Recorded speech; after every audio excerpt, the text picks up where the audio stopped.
Olá pessoal, tudo bem? Sejam todos bem-vindos a mais uma videoaula. Eu sou o professor Hugo. Hoje nós vamos falar, ou vamos dar continuidade, às estruturas anatômicas relacionadas ao sistema nervoso. Especificamente hoje, nosso objetivo é demonstrar as principais estruturas contidas no tronco encefálico. Bom, em um corte sagital mediano, nós podemos observar essa estrutura aqui do nosso encéfalo. Observe que a parte caudal ou a parte inferior contida nessa estrutura é chamado de tronco encefálico. E esse tronco encefálico, por sua vez, é dividido em três estruturas de muita importância, chamadas de mesencéfalo, ponte e bulbo. Observe que, basicamente, essa estrutura vai realizar a conexão da parte superior com a parte inferior da medula, ou a parte da medula propriamente dita. E, claramente, essa estrutura do tronco encefálico também vai fazer comunicação com a parte posterior, uma estrutura chamada de cerebelo. Então, basicamente, hoje nós vamos estudar essas estruturas e verificar as principais funções contidas nela. Bom, então que observe na vista anterior, ou seja, eu olhando de frente para a estrutura, que nessa parte inferior eu tenho uma estrutura chamada de bulbo, ou também chamado de medula oblonga. Essa medula, ela basicamente vai dar continuidade com a medula espinal propriamente dita. E por conta disso, o bulbo apresenta uma característica semelhante à medula espinal, ou seja, um formato oval. Observe que na visão anterior da medula, nós vamos ter uma fissura. Essa fissura que eu estou mostrando para vocês aqui, ó, ela é chamada de fissura mediana anterior. Observe que ao lado, ou lateralmente a ela, eu vou ter também outra fissura, chamada de fissura anterolateral, ou seja, uma fissura que está anterior e lateralmente. Observe que lateralmente à fissura mediana anterior, eu vou ter duas estruturas, duas projeções, ao qual são chamadas de pirâmides. Nessas pirâmides, nós vamos ter um trato chamado de trato córtico-espinal. O que basicamente é o trato córtico-espinal? São fibras nervosas que têm a mesma função e a mesma direção. Ou seja, elas vão em sentido superior e inferior. No caso aqui, nós estamos falando de trato córtico-espinal, ou seja, de movimentos voluntários. Ou seja, esse trato córtico-espinal tem uma direção de cima para baixo, ou seja, da parte superior para baixo, que vai movimentar os nossos membros, na verdade, os 4 membros e o tronco. No entanto, além disso, nós podemos observar que aqui nós temos uma estrutura em que as fibras nervosas irão mudar de direção. Ou seja, a parte da direita vai para a esquerda e da parte esquerda vai para a direita. Então, aquela afirmação que diz que a parte direita do nosso cérebro ou do nosso encéfalo controla os movimentos do lado esquerdo do corpo é verdadeiro, porque a partir da medula, a partir do bulbo, nós vamos ter uma mudança de direção dessas fibras. Então, nós vamos ter o comando cruzado. No próximo slide, eu demonstro com mais informação para vocês. E além disso, eu vou ter essas estruturas lateralmente às pirâmides, ao qual nós chamamos de olivas. Essas olivas são importantes, pois irão realizar comunicação com uma estrutura posterior ao bulbo, chamado de cerebelo. O cerebelo ele é capaz de fazer o refinamento dos movimentos, ou também fazer novos aprendizados motores. Então, importante, o nosso bulbo está também relacionado à parte motora.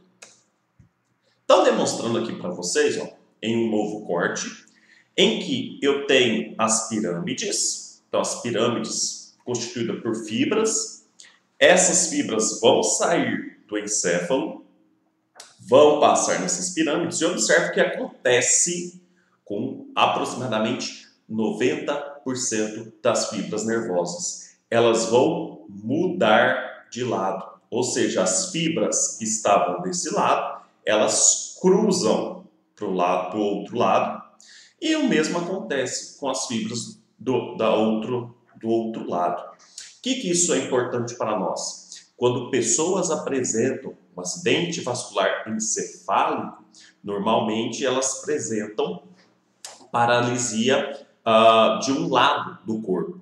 E isso é importante porque a paralisia de um lado do corpo reflete o local oposto da onde que essa paralisia aconteceu.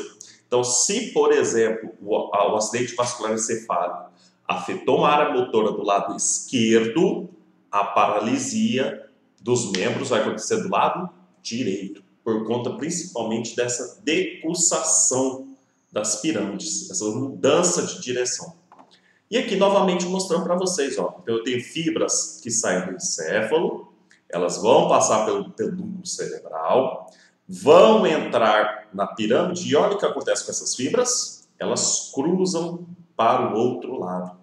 Por isso que esse lado aqui comanda a parte esquelética motora do outro. Numa vista posterior, então observe que aqui a gente está olhando agora a parte de trás. Aqui nós temos o cerebelo, ok?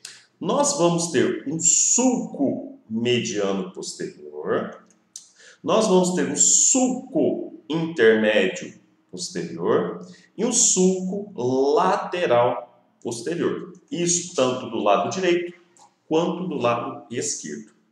Observe que esses sulcos são importantes, pois irão dividir a parte posterior do bulbo em praticamente duas grandes estruturas. Duas estruturas mediais, que são essas estruturas aqui, que são chamadas de fascículo grácil. E duas laterais, que são chamadas de fascículos cuneiformes. Esses fascículos, basicamente, têm a função de enviar informação para a parte superior, ou seja, lá para o tálamo e do tálamo para o encéfalo. Elas estão relacionadas com a parte sensitiva, principalmente em relação à propriocepção consciente, ao tato descritivo, ou seja, eu consigo pegar o objeto e descrever aonde que forma que ele tem, basicamente, e a sensibilidade vibratória, ou seja, locais de objeto sem que eu precise saber necessariamente onde eles estão. Então, esses fascículos, basicamente, vão enviar informações aos centros superiores do encéfalo.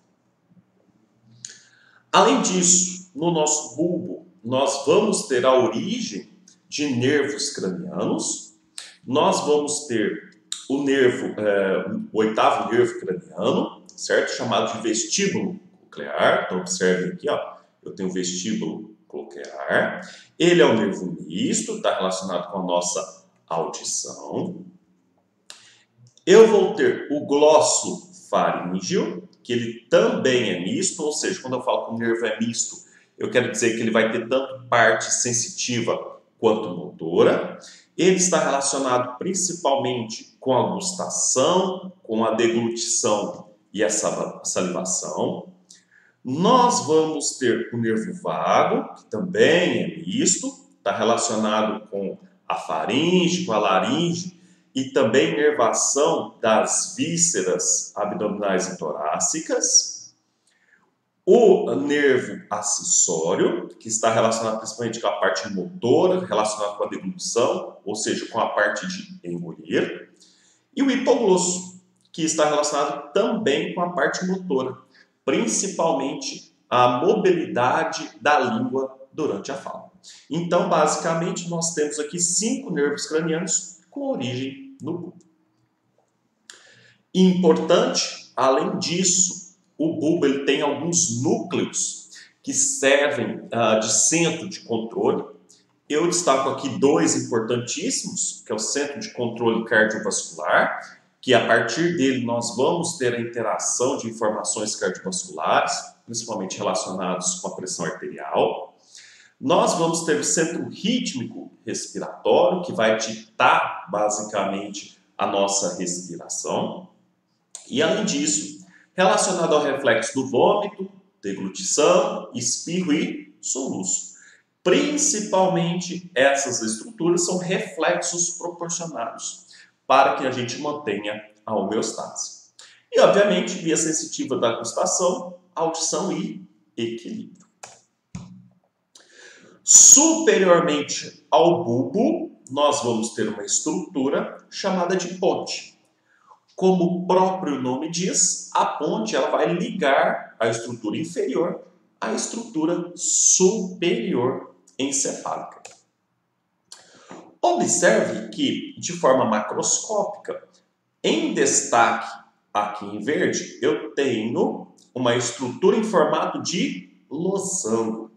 Essa estrutura em formato de losango é chamada de fossa romboide. Essa fossa romboide, ela serve como um assoalho do quarto ventrículo. Vamos lembrar que ventrículos, nós temos os ventrículos laterais, o terceiro ventrículo e o quarto ventrículo, por onde é produzido e por onde se passa basicamente o líquido cerebroespinal, que vai fazer a proteção do sistema nervoso propriamente dito.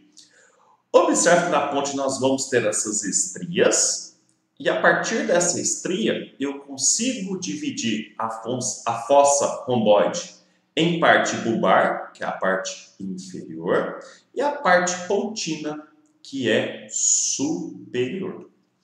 Observe que na parte posterior nós vamos ter esses braços que vão conectar a ponte ao cerebelo. Isso eu chamo de pedúnculo cerebelar.